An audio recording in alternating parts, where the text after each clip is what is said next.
This is our world. A warm, comfortable, familiar place. But walk away from the fire and look up.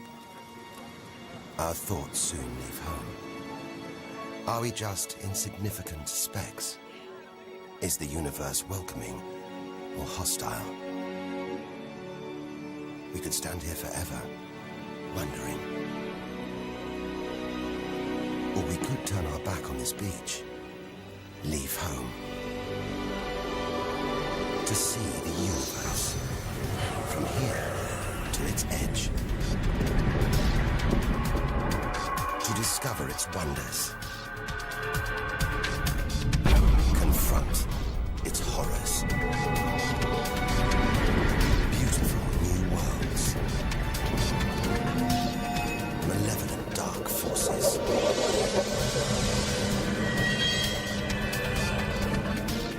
The beginning of time, the end of the world. Would we have the courage to see it through? Or would we run for home?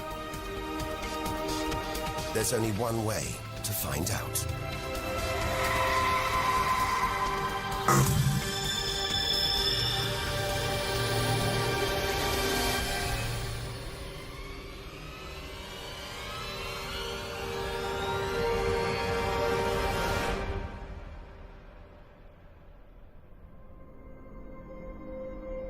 The edge of space.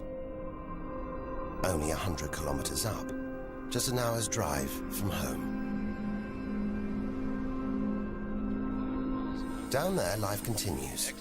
The traffic keeps moving. Stocks go on trading. And Star Trek is still showing. Looks favorable enough at this point that the race should go. The Blue Jays will be without starter Jim Clancy for a couple of weeks. He's having problems this morning. Order! Will the honourable gentleman resume his seat? Mr. Ashton. But we have to leave all this behind. To dip our toe into the vast dark ocean beyond.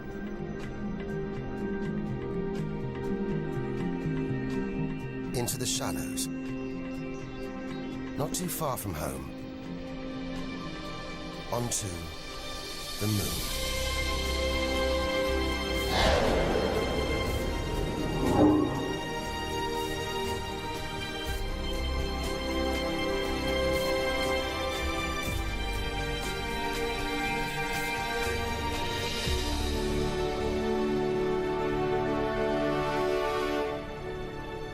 Dozens of astronauts have come this way before us.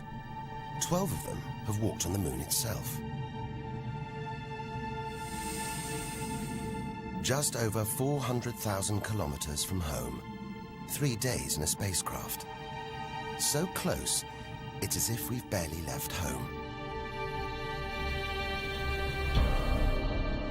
Familiar, safe, within sight of Earth.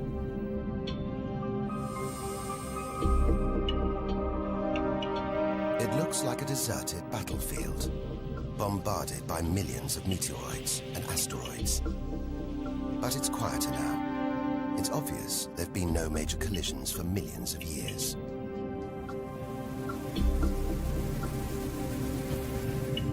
This brings back memories. The Apollo 11 lunar module. Neil Armstrong's first footprints. Looks like they were made yesterday. There's no air to change them. They should survive for millions of years. Maybe longer than us.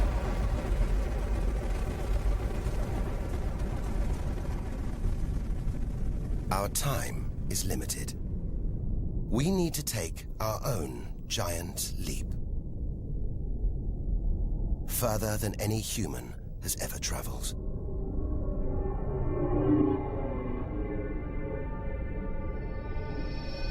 Out of the darkness, a friendly face. The goddess of love. Venus. The morning star. The evening star. Sometimes she welcomes the new day in the east. Others, she says goodnight in the west. The planet's spectacular yellow clouds reflect the sunlight. That's why this is the solar system's brightest planet. A sister to our planet. She's about the same size and gravity as Earth. We should be safe here. But the Venus Express space probe is telling us these dazzling clouds are made of deadly sulfuric acid. That the planet's atmosphere is choked with carbon dioxide. It's ringing alarm bells.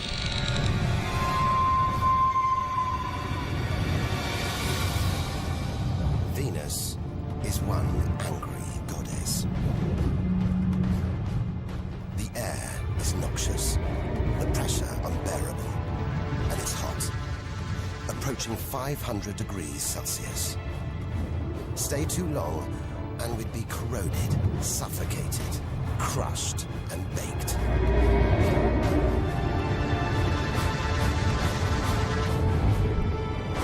Nothing can survive here. Like this. It's a Soviet Venera robotic probe. Its heavy armor's been wrecked by the extreme atmosphere.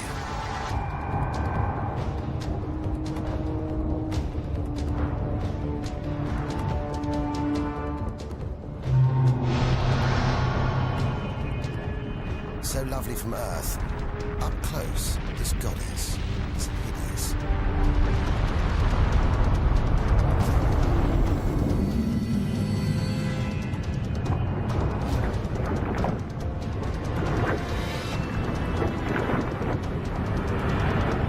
She's the sister from hell, pockmarked by thousands of volcanoes.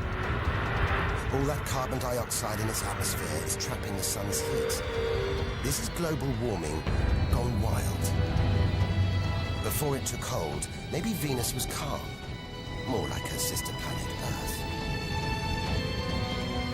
If that's true, this could be our planet's future.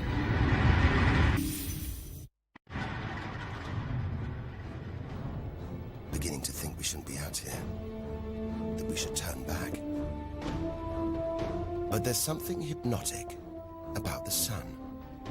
Like Medusa, too terrible to look at, too powerful to resist, luring us onwards. On, like a moth to a flame. Dwarfed by, scorched by the sun,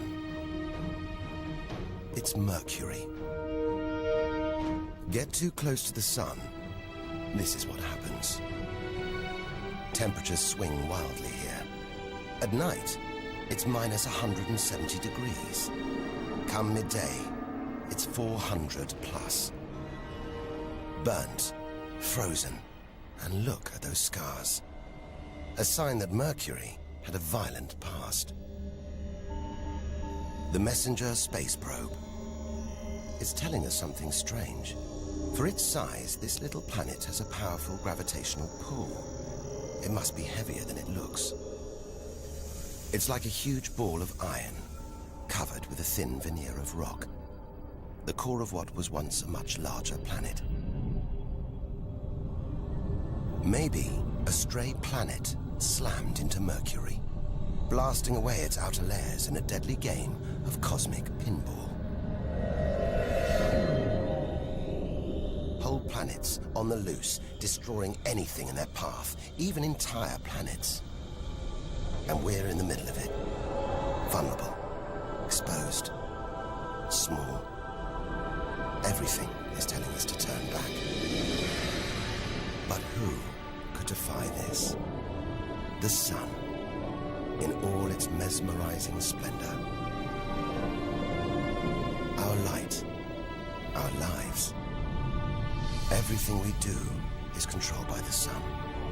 Depends on it. And more than that, it's the Greek god Helios driving his chariot across the sky. The Egyptian god Ra, reborn every day. The summer solstice sun rising at Stonehenge. For millions of years, this was as close as it got to staring into the face of God. 150 million kilometers from home, a 20-year journey by plane.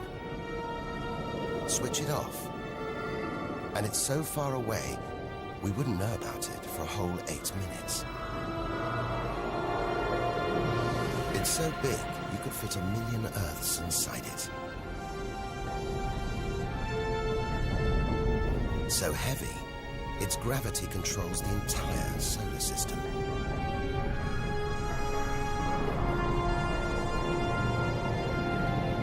But who needs numbers? We've got the real thing. We see it every day, a familiar face in our sky. Up close, it's unrecognizable. A turbulent sea of incandescent gas. The thermometer rises to over 5,000 degrees. Down in the core, it's got to be tens of millions of degrees.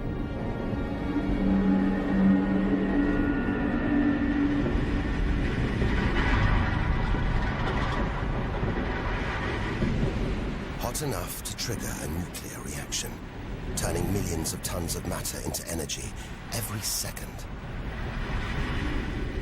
More than all the energy ever made by mankind. Back home, we see this energy as light, feel it as heat. But up close, there's nothing comforting about the sun. It's so full of electrical and magnetic activity, it's bursting out in these huge incandescent gas loops called prominences. Each one releasing more energy than 10 million volcanoes. You could get the Earth through one of these loops and still have tens of thousands of kilometers to spare.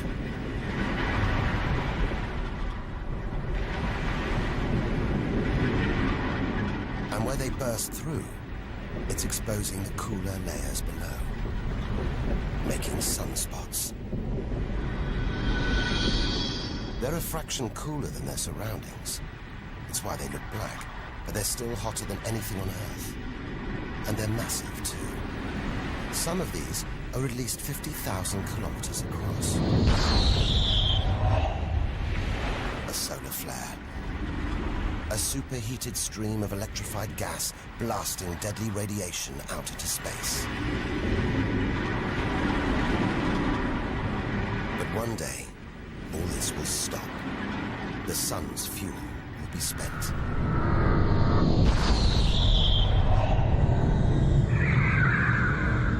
When it dies, that'll be it for the Earth as well.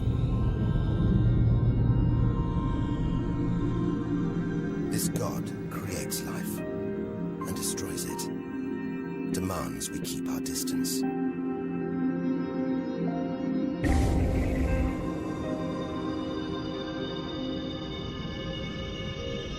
This comet has strayed too close.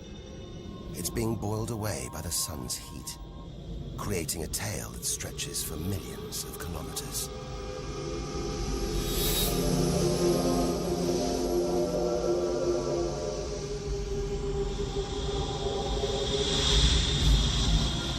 It's freezing in here. There's no doubt where this comet's come from. The icy wastes of deep space. But look at all this steam, the geysers, and dust. It's the sun again, melting the comet's frozen heart. A kind of vast, dirty snowball, covered in grimy tar. Tiny grains of what looks like organic material, preserved on ice since, well, who knows when. Maybe even the beginning of the solar system. Say a comet like this crashed into the young Earth billions of years ago. Maybe it delivered organic material and water, the raw ingredients of life. It may have even sown the seeds of life on Earth that evolved into you and me.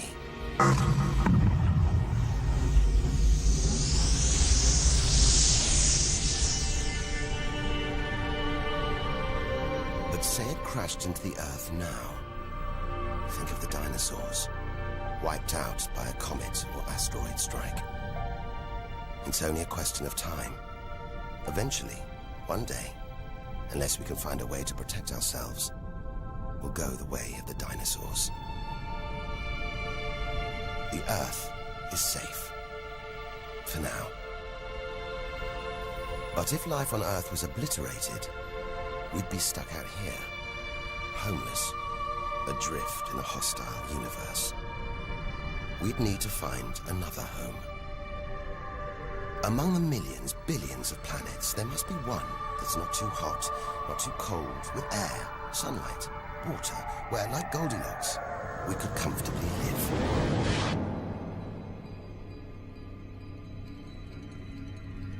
The red planet. Unmistakably, Mars. For centuries, we've looked to Mars for company, for signs of life.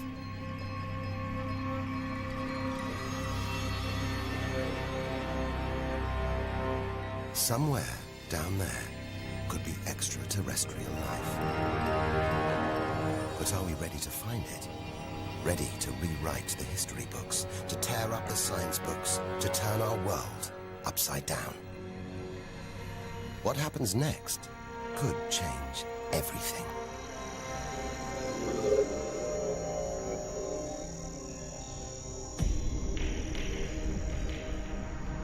More than any other planet, Mars captures our imagination.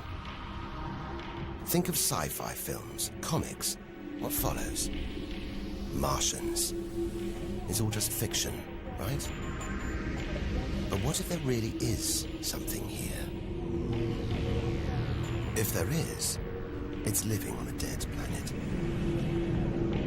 The processes that make Earth habitable shut down hundreds of millions of years ago here. Red and dead. Mars is a giant fossil.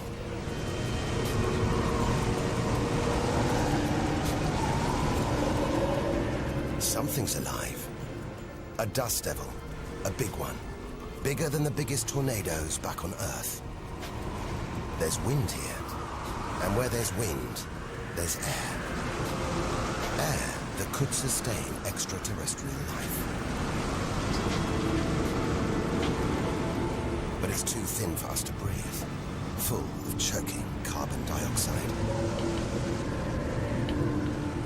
There's nothing to protect Mars from the sun's ultraviolet rays.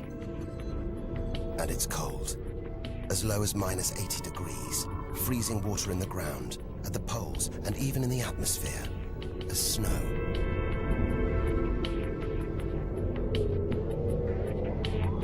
It's hard to believe anything could live here. But on Earth, there are creatures that survive in extreme cold, heat, and even in the deepest ocean trenches. It's as though life is a virus. It adapts, spreads. Maybe we're carrying the virus of life across the universe right now. Even in the most extreme conditions, life usually finds a way. But on a dead planet, with no geological activity to replenish the minerals and nutrients in its soil, no heat to melt its frozen water, and all this dust, it's hard to see where we're going.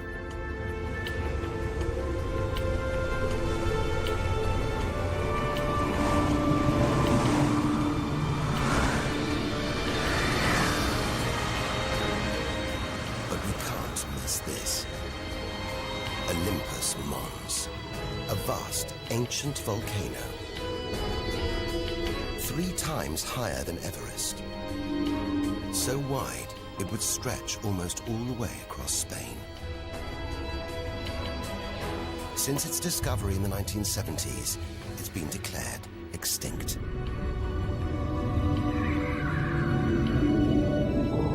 It looks like there's something happening on its slopes. It's as though lava has been flowing. But any lava flows should be long dead, obliterated by meteorite impacts. Unless this monster isn't dead after all. If it's not, there could be molten magma beneath the crust right now. This changes everything. Volcanic activity could be melting frozen water in the soil. recycling minerals and nutrients, creating conditions for life to exist.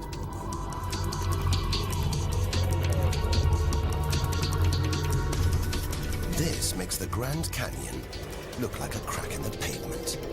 It goes on and on. So far, it would stretch all the way across North America. But look, signs of activity, erosion, and what looks like dried up riverbeds on the canyon floor. Maybe volcanic activity melted ice in the soil, sending water flowing through this vast canyon. Activity that we now know could still be melting ice, creating water. And where there's water, there could be life. If we can find running water, there's a chance we could find living creatures. Trundling across this desolate landscape, the NASA rover Opportunity. It's finding evidence that these barren plains were once ancient lakes or oceans that could have harbored life.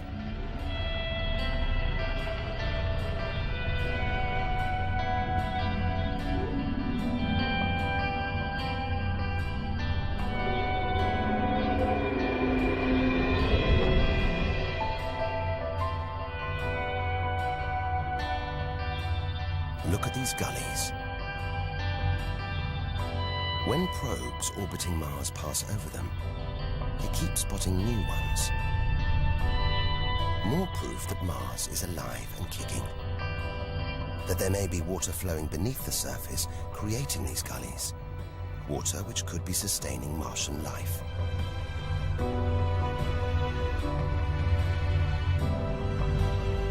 Now all we have to do is find it. Unless we've already found it. Not on Mars, but on Earth. There's one theory that has life starting here before moving to Earth. The idea is that an asteroid impact blasted fragments of Mars, complete with tiny microbes, out into space and onto the young Earth, where they sowed the seeds of life itself. No wonder we find Mars fascinating. It could be our ancestral home. If it's true, it means we're all Martians. The Mars we thought we knew is gone, replaced by this new, active, changing planet. And if we don't know Mars, possibly the solar system's most studied planet, what else don't we know? There must be other secrets out there, waiting to be discovered.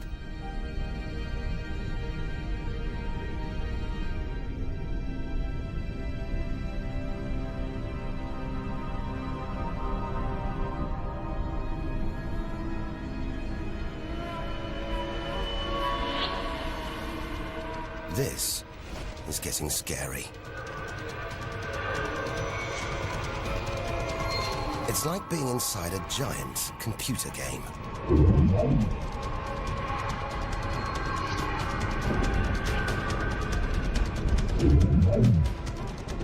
But these are all too real. Asteroids, some of them hundreds of kilometers wide.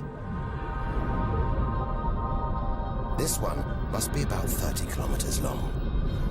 And look, perched on it, a space probe. Can't have been easy parking on an asteroid traveling at 80,000 kilometers an hour. It's a lot of effort to investigate some rubble. Rubble that regularly collides, breaking up and raining down on Earth as meteorites. Magical tokens, supernatural omens, and more than that. Turns out it was rubble like this that came together to make the planets, including our own.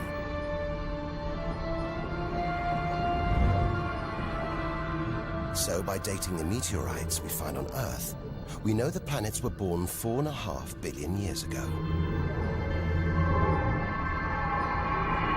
These are the birth certificates of our solar system, of our planet. But for some reason, these rocks didn't form into a planet. Something must have stopped them. Something powerful.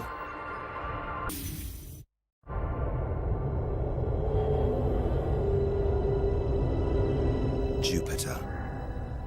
What a monster. At least 1,000 times bigger than Earth. So vast, you could fit all the other planets inside it.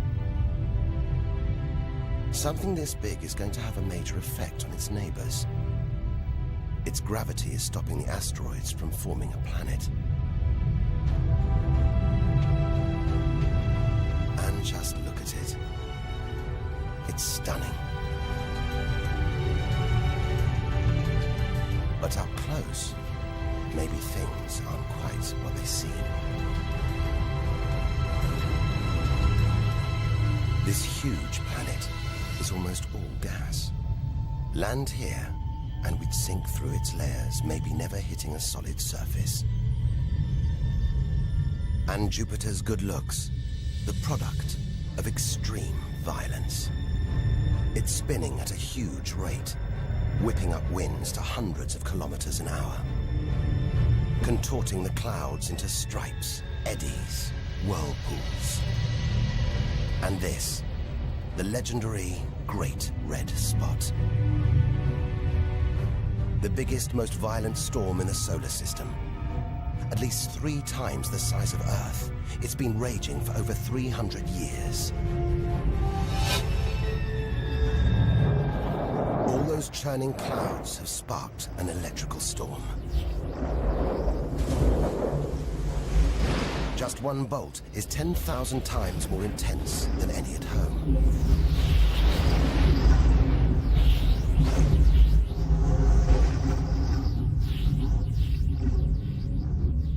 It seems the best place, the safest place to see Jupiter is from a distance. That's just beautiful, dancing round the poles like the aurora back home. But the Geiger counter is going wild. It seems even these are deadly, generated by lethal radiation pulled from space by Jupiter's powerful magnetic field.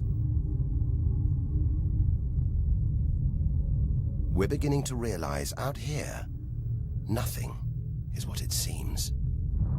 The universe is full of contradictions, deceptions, traps. Right now, we need a safe haven, somewhere to find our feet, catch our breath. Maybe this, the multicolored moon Io, is it?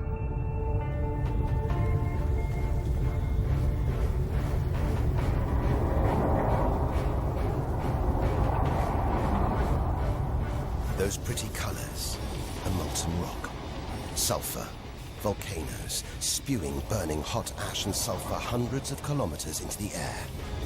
This is no safe haven. This is the most volatile place we've seen since the sun. Our magical journey to the edge of the universe is turning into a desperate flight.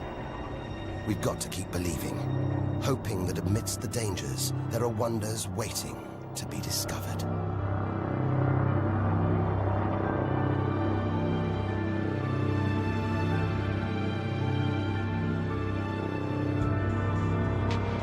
$650 million kilometers from home.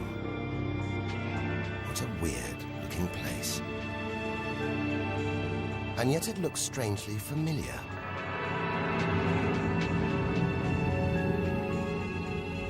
A bit like the Arctic with all that ice. All those ridges and cracks.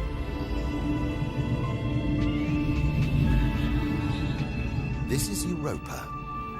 And maybe, like the Arctic, this ice is floating on water. Liquid water.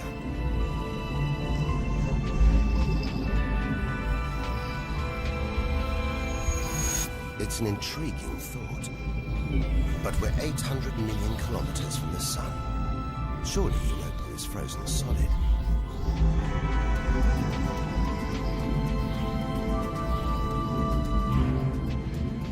Unless Jupiter's gravity is creating friction deep inside, stopping Europa from freezing solid, allowing life to develop in the waters beneath its frozen crust. We might be meters away from aliens. From a whole ecosystem of microbes, crustaceans, maybe even squid. The only thing between us and the possibility of alien life, this layer of ice.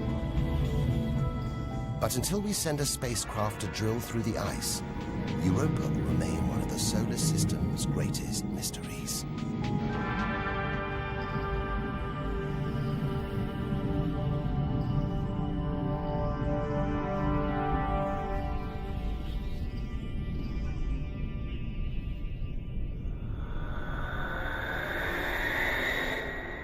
It's captivated our imaginations, haunted our dreams. And here it is, spinning before our eyes. Saturn, the jewel in the solar system's crown. Seeing it makes everything we've experienced worthwhile. There's something magical about Saturn. A giant ball of gas, so light it would float on water. Its spectacular rings would stretch almost from Earth to the Moon, but they're just a few hundred meters deep. That's the Cassini orbiter. It's picking up ghostly radio emissions, probably generated by auroras around Saturn's poles. This is the real music of the spheres. And Cassini is telling us these rings are probably all that's left of a moon shattered by Saturn's gravitational pull. Incomparable beauty from total destruction.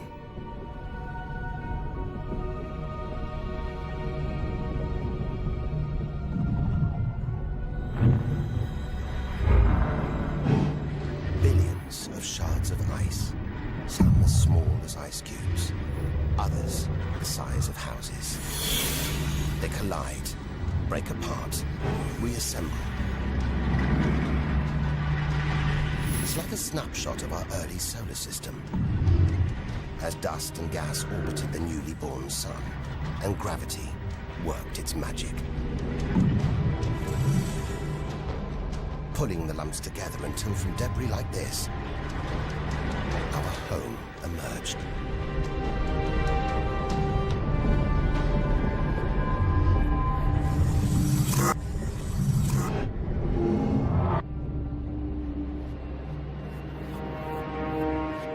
We could stay here forever, gazing at Saturn's seductive allure.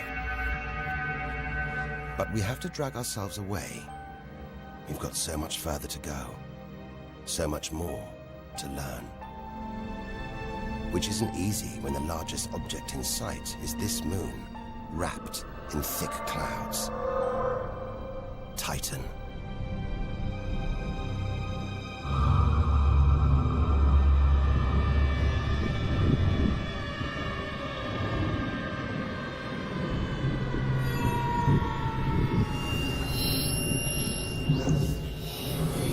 It seems like there's an atmosphere down here. There's wind, rain, even seasons. And look at these rivers, lakes and oceans. It's the most similar place to Earth we've seen so far. Maybe it was worth tearing ourselves away from Saturn after all. Except that's not water. That's liquid natural gas. There must be hundreds of times more natural gas here than all the Earth's oil and gas reserves. If we could get it home, it could power our cities, fuel our cars for thousands of years. Or maybe, one day, we could use it here to fuel a colony. Assuming there isn't life on Titan already. The Huygens space probe, dropped onto Titan's surface from Cassini, is here to find out. It's telling us there are organic materials in the soil, but it's so cold, minus 180 degrees. There's no way these can come together to form life. Unless Titan warms up. The sun is predicted to get hotter. When it does, maybe life will spring up here, just like it did on Earth billions of years ago. As the Earth gets too hot for us, maybe we'll move to Titan. One day we might call this distant place home.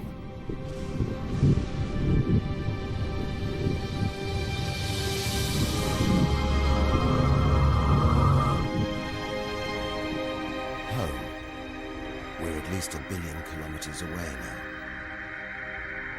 Beyond this point, we lose visual contact with the Earth. We're standing on a cliff, looking out into the solar system's mysterious outer reaches. If we want to understand the universe, to reach its edge, we have to jump.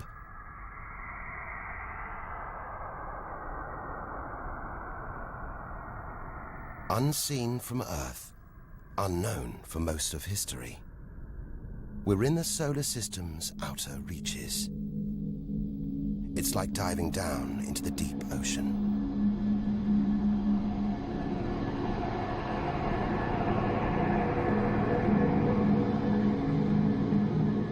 Those rings. It looks like Uranus has been tilted off its axis, toppled over by a stray planet.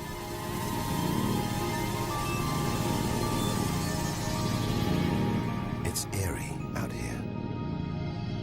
Already beginning to feel small, lonely. Maybe this is how we'll feel, what we'll find at the edge of the universe. But we've barely left the shore. Shrink the Earth down to the size of a pea. We've traveled less than 2 kilometers. But to reach the edge of the solar system, we've got to travel another 20,000 kilometers. Out of the deep, another strange beast. The god of the sea, Neptune. This giant is swathed in methane gas. And look, a storm the size of Earth, whipped up by savage 1,500 kilometer-an-hour winds. Back home, it's the sun that drives the wind, but Neptune's too far away. Something else must be creating these ferocious winds, but nobody knows what. Our solar system is huge. It's alarming how little we really know about it.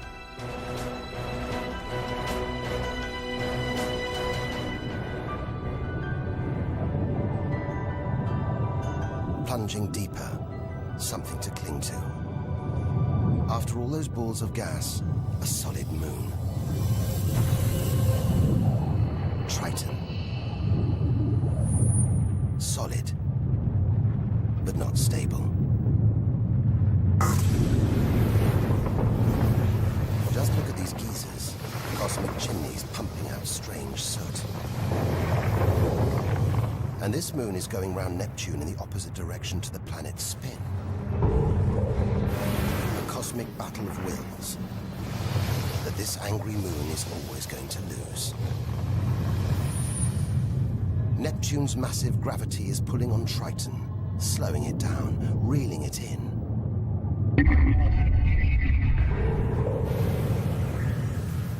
One day, it'll be ripped apart by Neptune.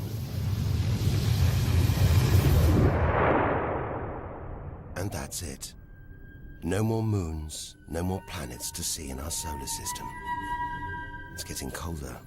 We're getting further from the sun, slipping from the grip of its gravitational tentacles. But look at all this. It's not a void. It's teeming with frozen rocks, icy spheres, like Pluto. Until recently, it seemed Pluto was alone. Beyond it, nothing. We were wrong. More frozen worlds. Discoveries so new, nobody can agree what to call them. Plutinos, ice dwarfs, cubanos. Whatever the name, the implications are the same. Our solar system isn't the neat model we thought it was. Over 13 billion kilometers from home, the most distant thing ever seen to orbit the Sun, another small, icy world called Sedna, discovered in 2003. Its orbit takes 10,000 years and sends it 130 billion kilometers from the Sun.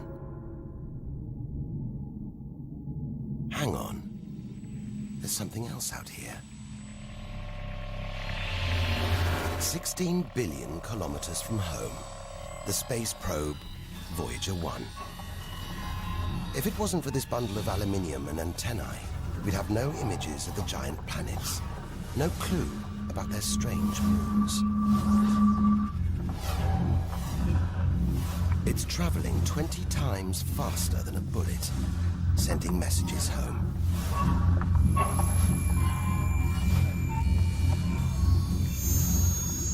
And look, on its side, that gold panel, a kind of intergalactic message in a bottle. There's a greeting recorded in different languages.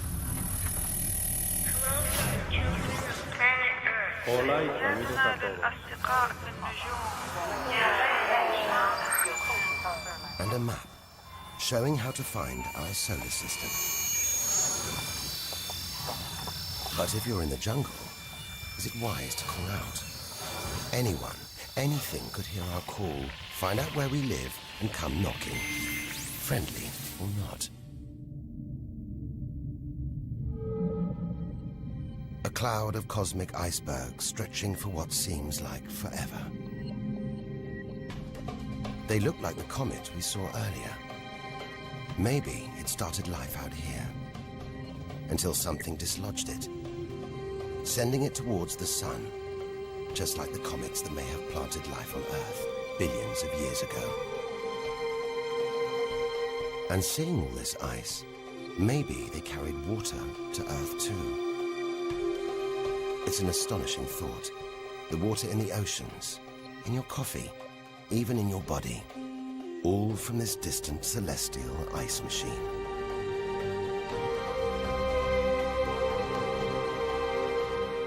We're 8 million, that's 8 trillion kilometers from home. But in reality, this is only a baby step. Ahead, trillions of kilometers, billions of stars. This is it. Time to stop looking in and start looking out. To step out into the big, wide universe. Into interstellar space.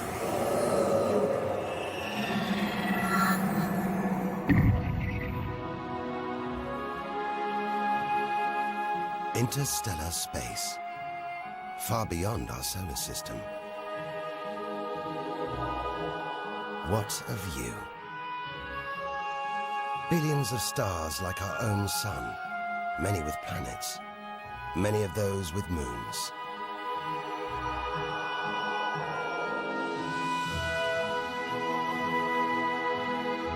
It's hard to know which way to go. There are infinite possibilities in every direction. Whichever way, we're going to need a serious burst of acceleration.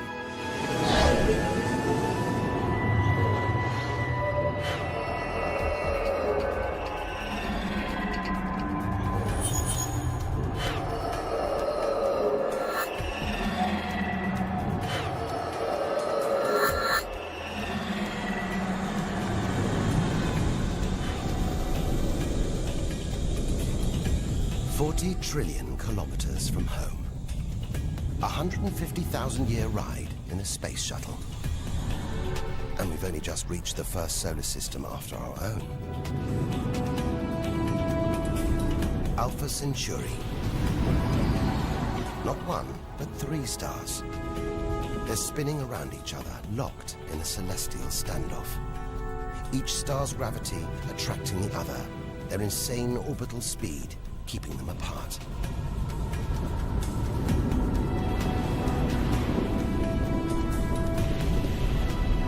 Get between them, and we could be flung into the face of one of these stars. Vaporized, trillions of kilometers from home. So far, the kilometers are becoming meaningless. We're going to have to talk in light years. beam of light takes 1 year to travel 10 trillion kilometers. So 40 trillion kilometers is 4 light years from home.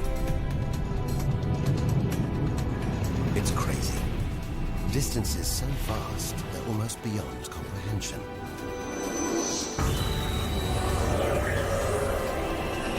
And exciting.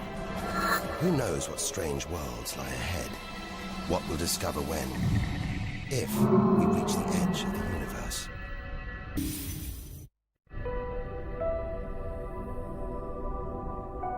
"10 light years from Earth, the star Epsilon Eridani. What spectacular rings of dust and ice, and somewhere in there, planets forming out of the debris, being born before our eyes.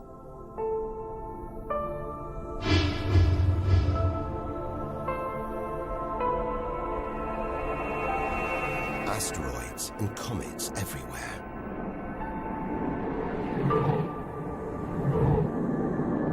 We could almost be looking at our own solar system, billions of years ago, with comets delivering organic molecules, water to these young planets, kick-starting life, just as they may have done on Earth.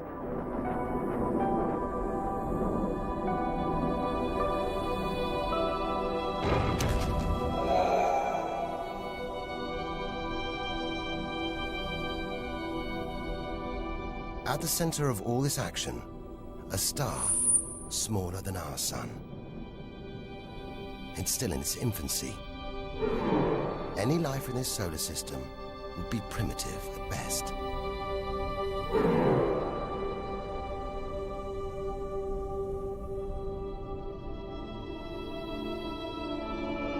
There must be more mature, developed solar systems out here.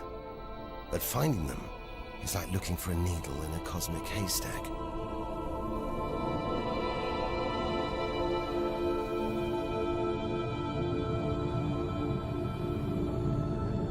"20 light years from Earth. Star Gliese 581.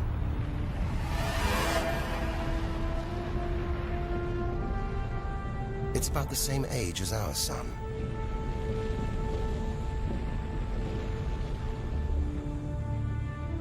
And orbiting it, this planet. It's just the right distance from its sun. Any closer and water would boil away. Any further, and it would freeze. Ideal conditions for life to have evolved.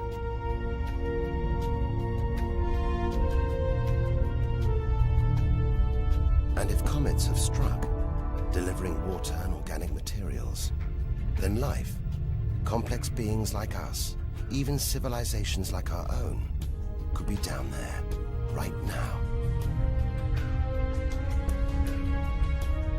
And if there are, even at this distance, they could be tuning into our TV signals, watching shows from 20 years ago. And here's your host, Joe Duckman. But until future generations can find a way of communicating over these vast distances, all we can do is speculate. Us and them, living parallel lives, unaware of each other's existence. Unless life has been and gone.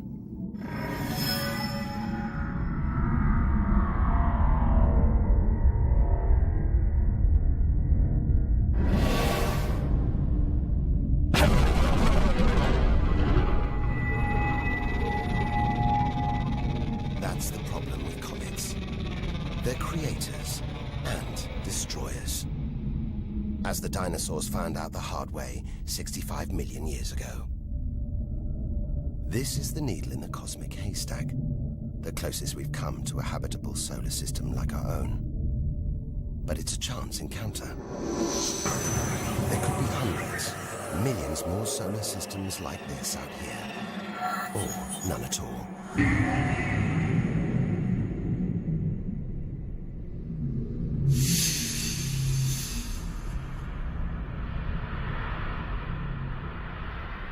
This is vast. And look, it's the planet Bellerophon.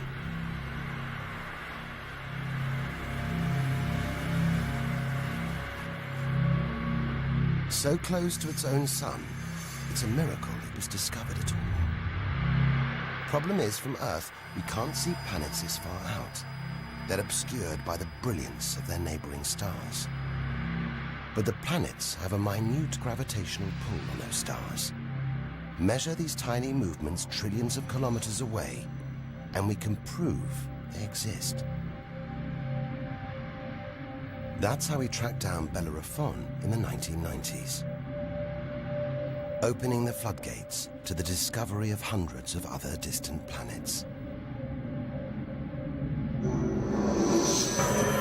65 light years from Earth. Tune in on this bright star, and you'd pick up TV signals from Hitler's Berlin Olympics. Verkünde die Spiele von Berlin. Zur Feier der 11. Olympiade neuer Zeitrechnung als eröffnet.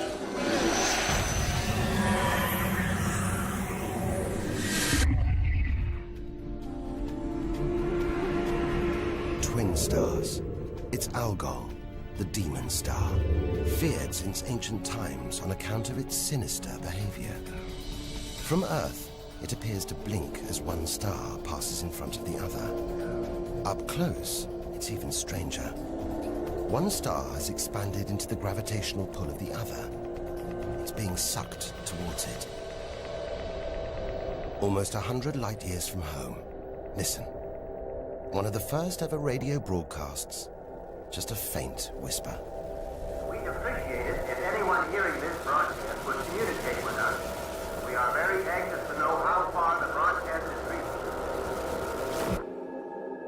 And then silence. From here on out, it's as if Earth never existed. Any aliens living beyond here will have no idea we're there. It feels like a lifetime ago we stood on that beach, looking up at the sky, wondering where and how we fitted in. It's time to appreciate the wonders we're seeing, not just for what they tell us about our own world. It's what they can tell us about the whole universe, its past and its future.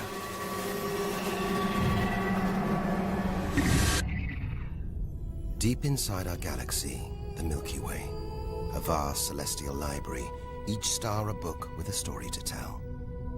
It's all here, waiting for us to lift the cover. The Seven Sisters, daughters of the ancient Greek god Atlas, transformed into stars to comfort their father as he held the heavens on his shoulders.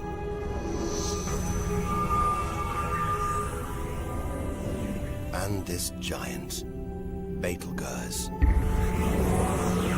The brightest, biggest star we've seen so far.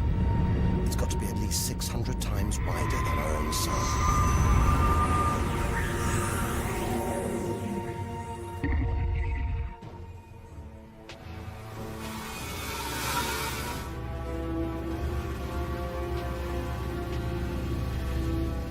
But this, it's not a star. Not a planet. Not like anything we've ever seen.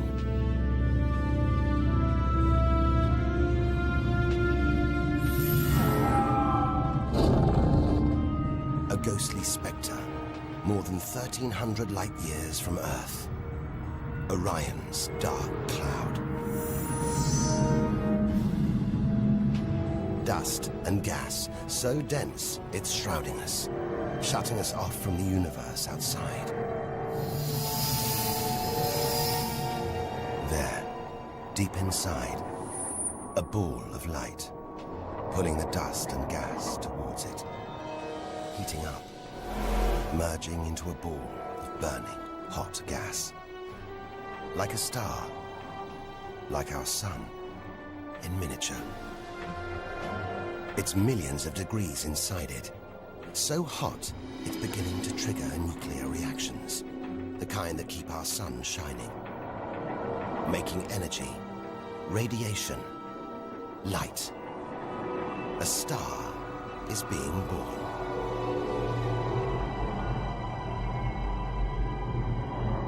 Or rather, stars.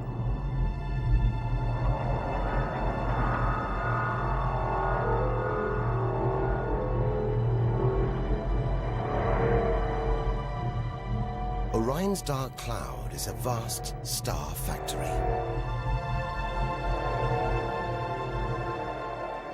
We're witnessing the birth of the future universe.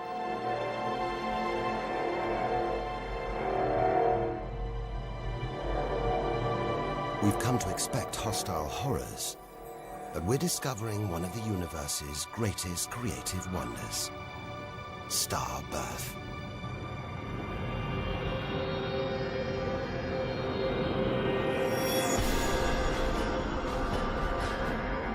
Perhaps we spoke too soon.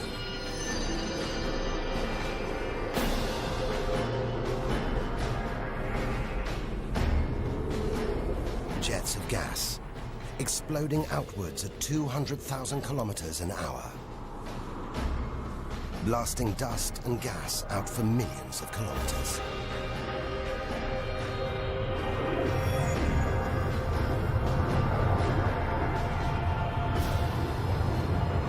It's unbelievably violent, but look at the results.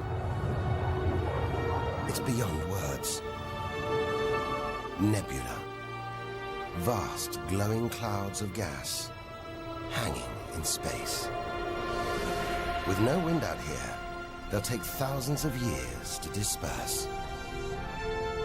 They seem to be forming a vast stellar sculpture. It makes you realize nature is more than a scientist, an engineer. It's an artist on the grandest of scales. We've seen some strange sights, but this is a masterpiece. A giant horse's head rearing up in space. Stars are born, grow up, and then what? Do they die? Do they slip quietly into the night, or go out with a bang?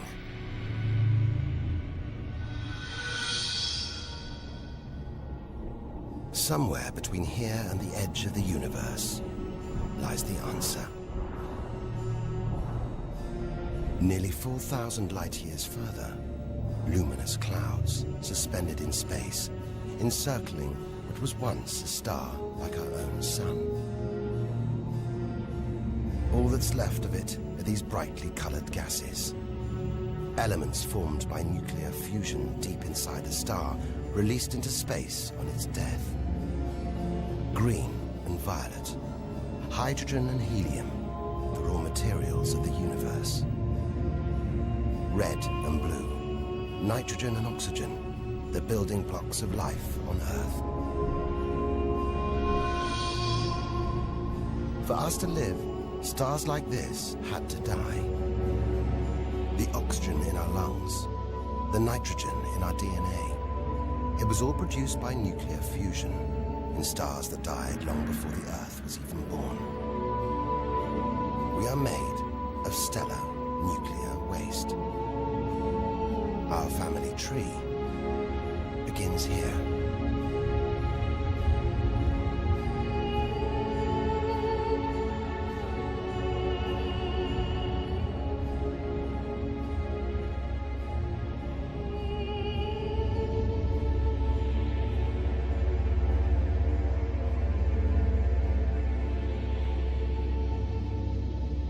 At its heart, the ghost of a star. It's a white dwarf. White, hot, small, but unbelievably dense. In the star's dying moments, its atoms fused and squeezed together, making it so dense that just a teaspoon of this white dwarf would weigh 1 ton.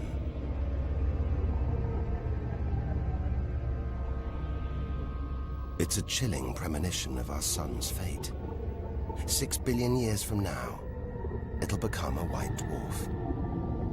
Its death will herald the end of life on Earth. It makes you wonder how many other worlds have been and gone. Stories left untold.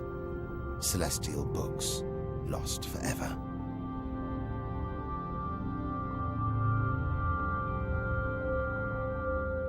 But the greatest story of them all is still to be told.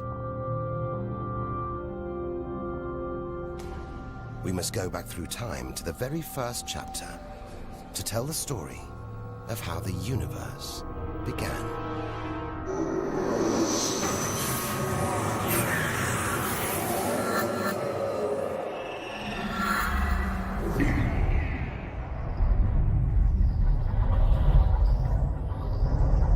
The scattered remains of a dead star. A nebula, the Crab Nebula. We're 6,000 light years from home, deep inside a stellar graveyard. We've learned so much, seen things we'd never have believed possible. Now, sights like this, wonders once beyond imagination, we take in our stride. We're ready. Ready to face whatever lies ahead. Determined to reach the edge of the universe. It looks dead, but maybe this is just the calm after the storm. After a massive explosion. Powerful enough to turn a huge star into a cloud of dust and gas. A supernova.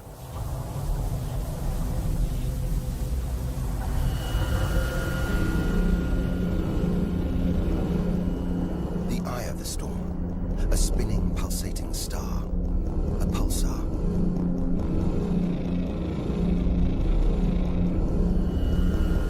Gravity must have squeezed the giant star's core down to this. It's just 20 kilometers across, unimaginably dense. One pinhead of this would weigh hundreds, maybe millions of tons. As it shrank, like a figure skater spinning on the spot, arms outstretched, then pulling them in, it began to spin faster. Two beams of light, energy, radiation, spinning 30 times a second, powering the huge cloud of dust and gas. There's so much radiation here, more even than on the sun.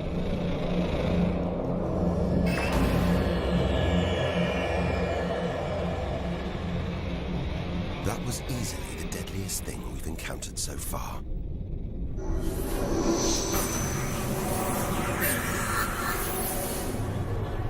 Once, it would have terrified us. But now we realize that without the dangers, there'd be no wonders. Without the nightmares, there'd be no dreams.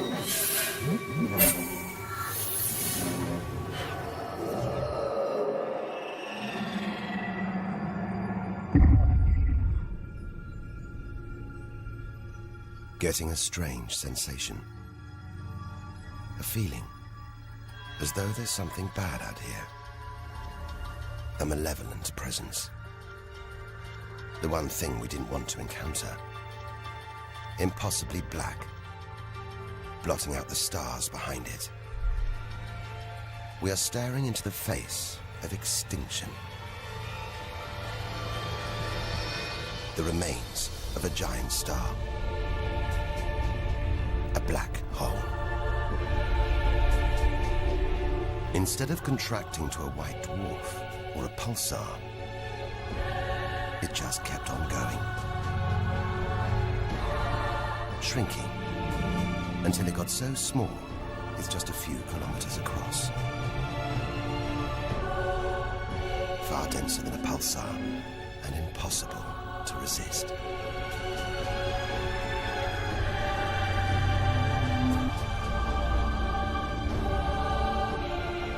Stray too close, and there's no turning back.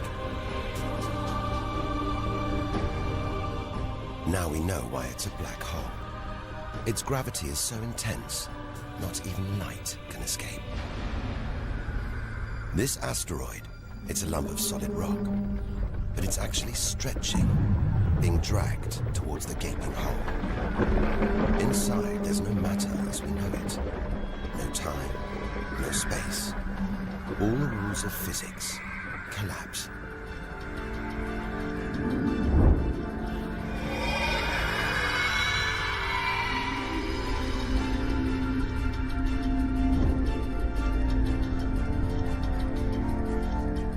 The asteroid is gone.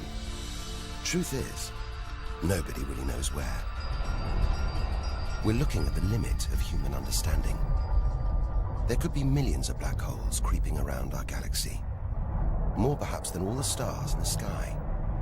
But we wouldn't see them until it was too late.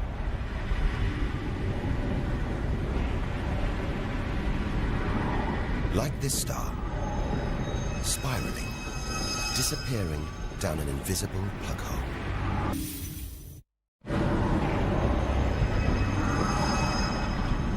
Who's to say we don't live inside a vast black hole?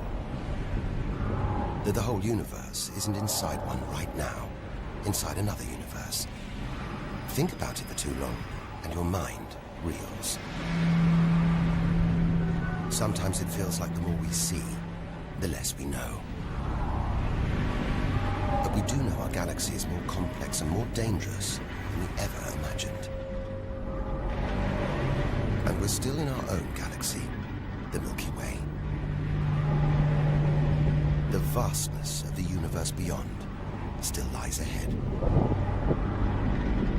The wonders, the dangers, the secrets, they're out there. But first, we've got to find a way out of the Milky Way.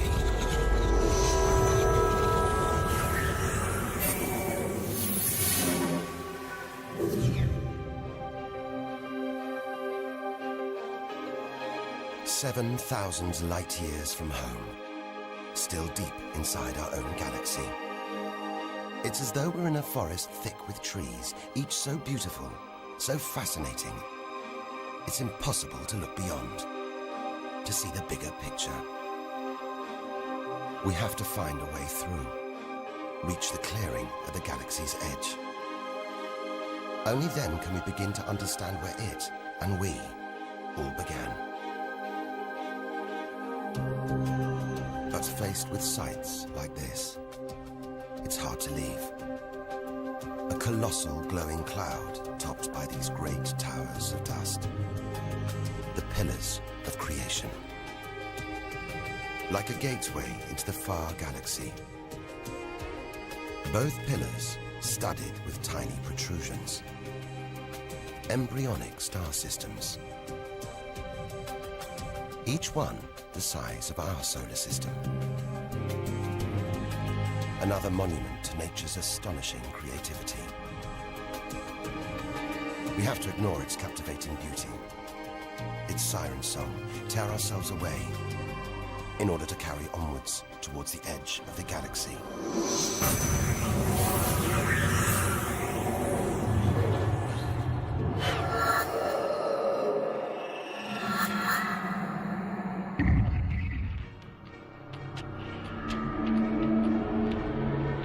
Dazzled by the Milky Way's beauty, we've been blinded to its terrors and strayed into a cosmic minefield. Like an explosion in slow motion, giant clouds of gas are bursting out of this star. A massive star, millions of times brighter than our sun. It's going into meltdown. The fuel that sustains it is running out. The nuclear reactions that power it winding down. We're watching its death throes. Eventually, the core will implode. The result, a new black hole.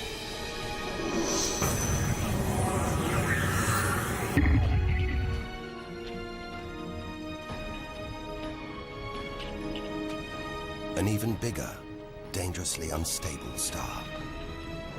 But this one's about to explode. And when a star this big dies, it's 100 times more violent than a supernova. Somehow we've stumbled into the most violent star death imaginable. A hypernova.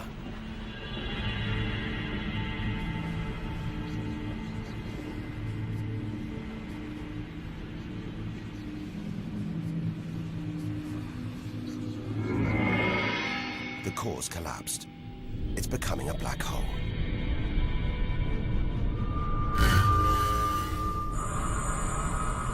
And that's the shockwave, surging through the star, ripping its outer layers into space.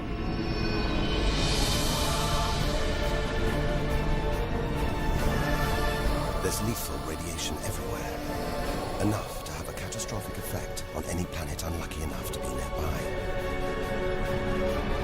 When virtually every species on Earth was wiped out 450 million years ago, the culprit may have been one of these. Deadly hypernovas, frozen comets, scorched planets, white dwarfs, red giants, Earth. Tiny drops in a vast pool of white light. Our home galaxy, the Milky Way. We want to know where we fit in. Here's our answer.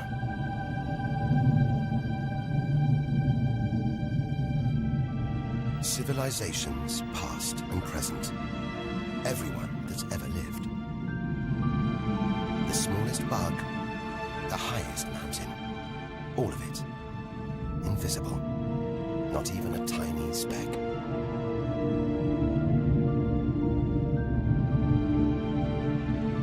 Our home is a minor planet of an insignificant star. If it disappeared right now, who or what would even notice? And yet, so far we found nowhere else we would rather live. Nowhere we could live. It's only now, far from home, that we're beginning to truly appreciate it.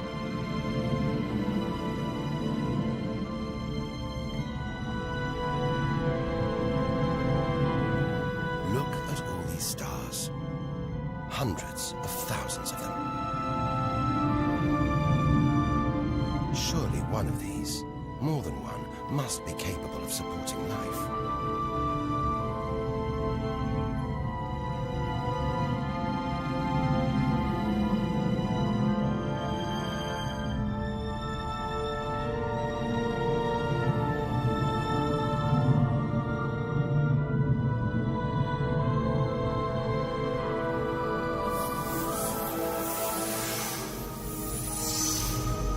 Maybe here, in this swarm of stars, the Great Cluster. Back in the 1970s, astronomers sent a message in this direction, detailing the structure of our DNA and our solar system's location. But it's so far from home, the message won't arrive for at least another 25,000 years. We haven't found alien life yet. But neither have we found any reason to believe it isn't out here, somewhere. There's an equation, devised to estimate the number of other advanced civilizations. Crunch the numbers, and the result is shocking. There could be millions of civilizations, just in our own galaxy.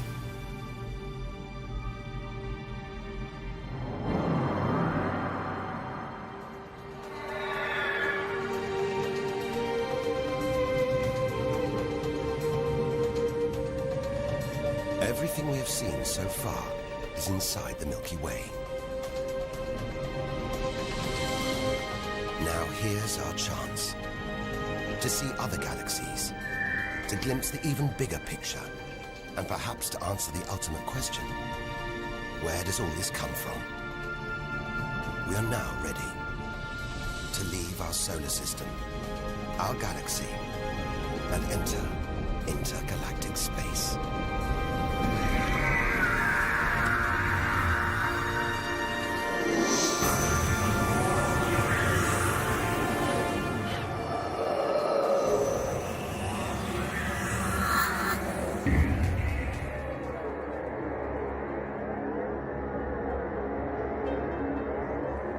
Beyond the Milky Way, through the vast expanse between galaxies, against all the odds, we've made it to intergalactic space.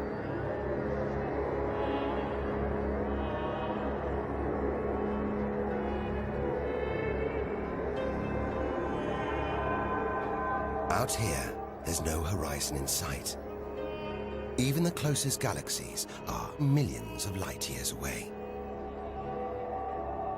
The remains of galaxies ripped apart by the Milky Way's huge gravitational pull. Scattered through, nothing.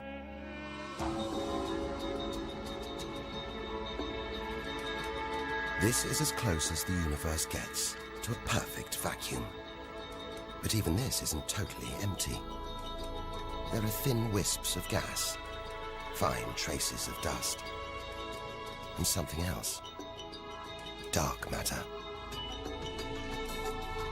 So mysterious we can't see it, feel it, taste it, touch it, or even measure it. Yet so common, it could make up over 90% of all the matter in the universe. If dark matter does exist, it means there's no such thing as empty space. Even out here, we're surrounded by matter. We only know it exists because of the strange hold it exerts on galaxies, like this one, the Large Magellanic Cloud.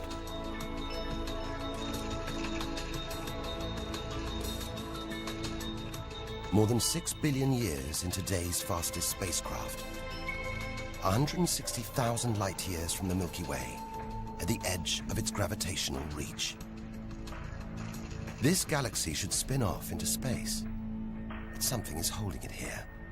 Something invisible, powerful, dark matter. Stars, clusters of stars, nebulae. It's a vast astronomical treasure house.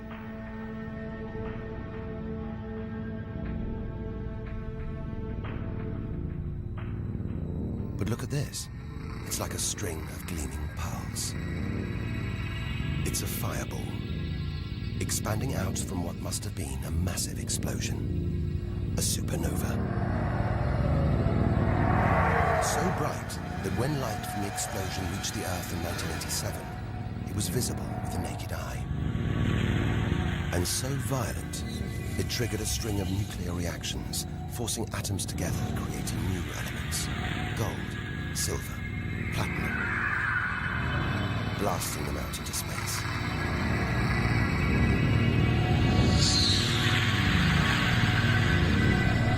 The gold in the ring on your finger was forged in a massive supernova like this, trillions of kilometers away, billions of years ago.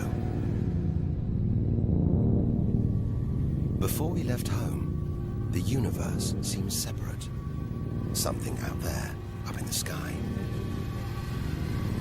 We were wrong. The story of the universe is the story of every one of us.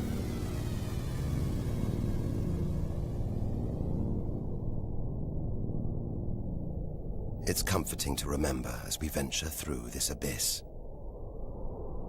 Further and further. Faster and faster.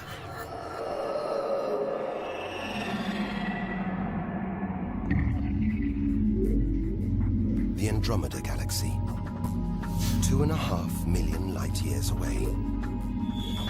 It's moving through space at nearly 1 million kilometers an hour. Everything in space is moving apart like shrapnel from an explosion. We're seeing this galaxy as it was when our ape-like ancestors first walked across the African plains.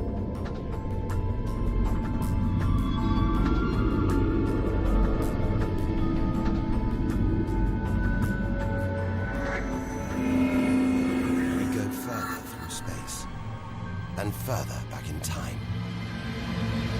This doesn't look right. A whole galaxy exploding. The only thing large enough to cause an explosion on this scale has to be another galaxy. It looks like the end of the world, but we've seen enough to know things are never that simple. This galaxy won't die. It'll be reborn. A new shape, perhaps even new stars. As dust and gas collide, creating friction, shockwaves, triggering the birth of stars.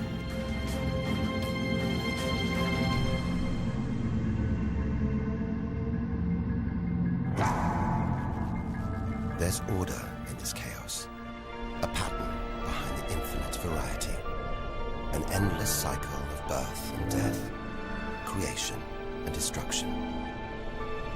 It's a pattern woven through the vast fabric of space that binds each of these galaxies.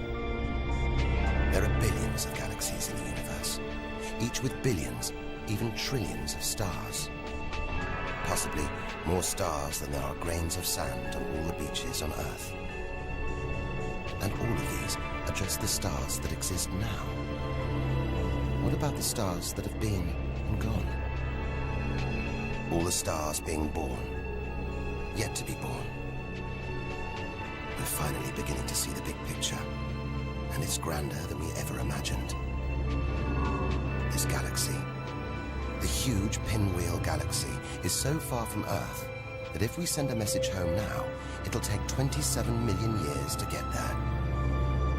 Who knows whether our species, our planet, will still be around to receive it? Most likely not.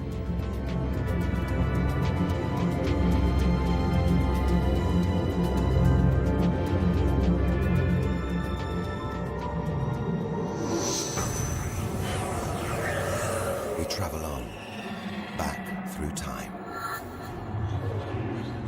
Past the point where the dinosaurs were wiped out. Past the moment where the first creatures clambered onto land.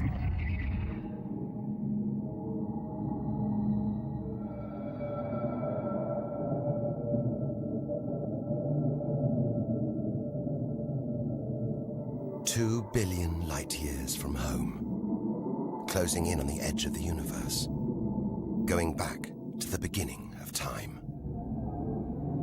This isn't a galaxy. It's brighter than hundreds of galaxies put together. A blinding beam of energy bursting out for trillions of kilometers. Something this big, this bright, must be incredibly powerful. Experience tells us out here, power equals danger.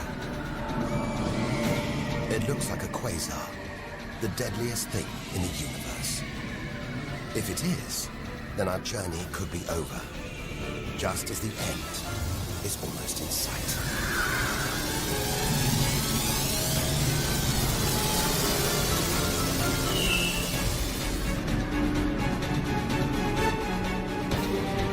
The deadliest, most powerful thing in the universe. A quasar. A swirling cauldron of super-hot gas, brighter than hundreds of galaxies.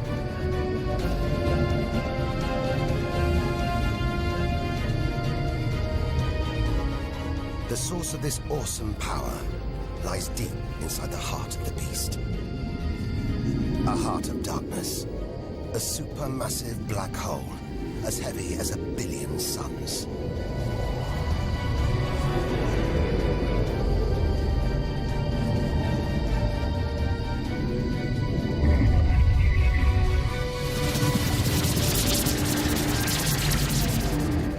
Apart whole stars, sucking their gases into the quasar, devouring them, until they're nothing, lost forever from the visible universe.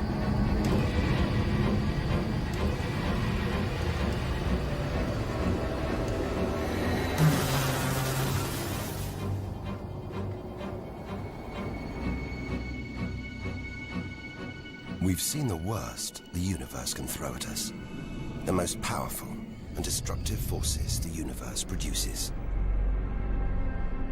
Now it's on to the very edge of the universe. It's almost within reach.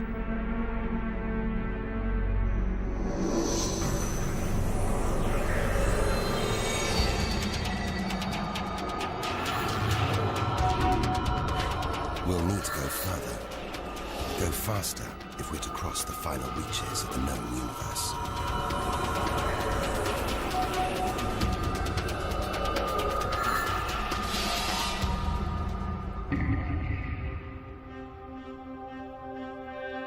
$8 billion light years from home. More galaxies. But these look different. Ragged, small, close together. We're so far back in time, we're seeing these galaxies as they were before the Earth was even born. They're still young, still growing. We're getting closer to where and how it all began. 12 billion years ago.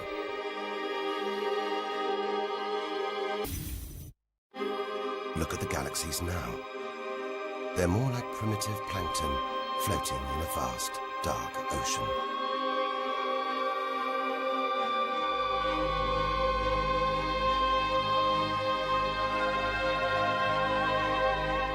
It's magical. Clouds of dust and gas, dancing, forming a shape, merging to make embryonic galaxies. This is how our own galaxy was born.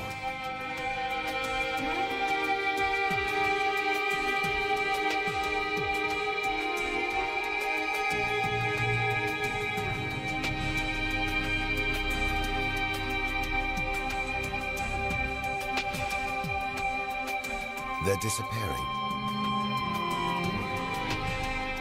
We've gone back before the stars were born. Into a cosmic dark age.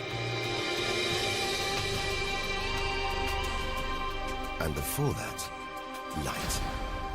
The afterglow from a massive explosion. The explosion which created the known universe.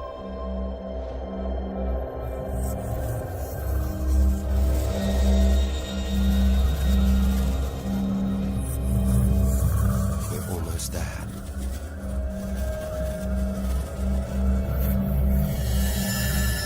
This is it. We've made it. The edge of the universe. 130 billion trillion kilometers from home. 13.5 billion years ago.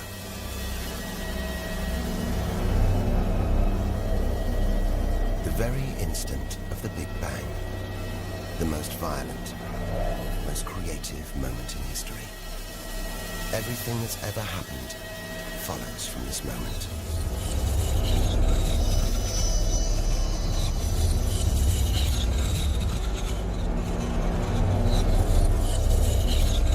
Every religion, every culture has pondered it. But we still don't know what sparked this act of creation, or why.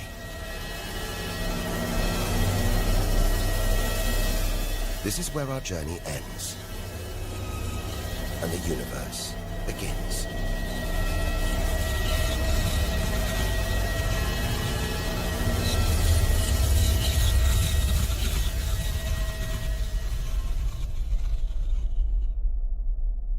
An infinitely hot, small, dense point erupts.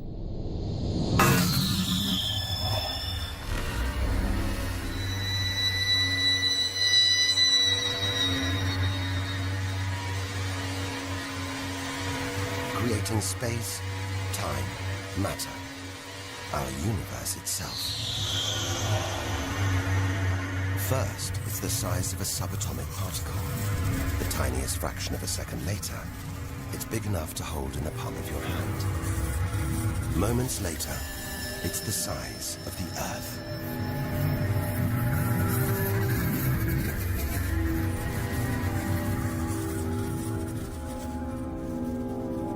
Today, the light from the Big Bang is still spreading out as a hiss of radio static. Your TV aerial picks it up. You can see it as static on an untuned TV.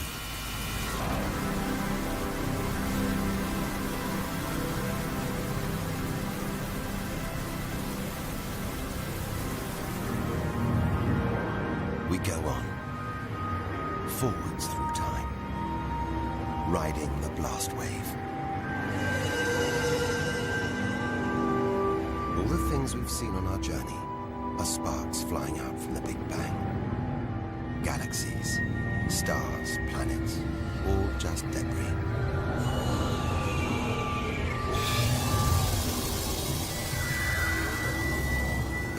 through our galaxy.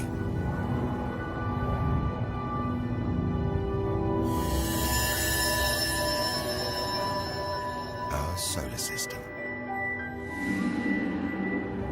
Until we reach another cooling cinder, swirling in the afterglow of the Big Bang.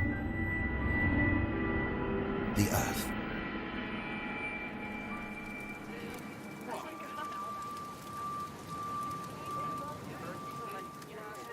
We had to go back to the past to see our future.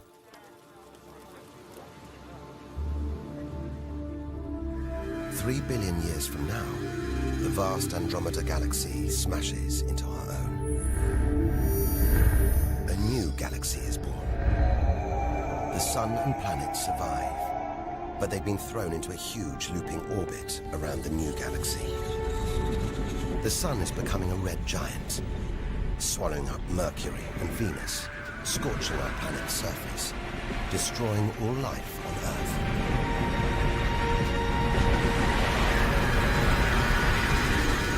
The sun dies, shrinking to a white dwarf. Neighboring stars are dying too, being replaced by white dwarfs, pulsars, black holes. The lights are going down on the galaxy.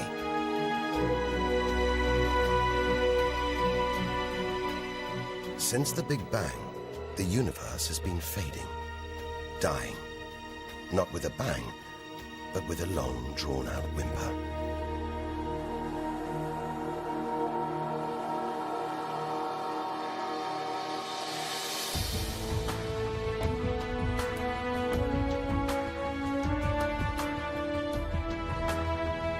But there could be a way out, an escape route from our dying universe. It might be possible for our distant descendants to find a shortcut through space and time. A wormhole. If there are other universes, it could take our descendants from our doomed universe into a parallel one, where they could find another Earth, still in the prime of life. If they're lucky enough, they will live on in a new universe. A new home.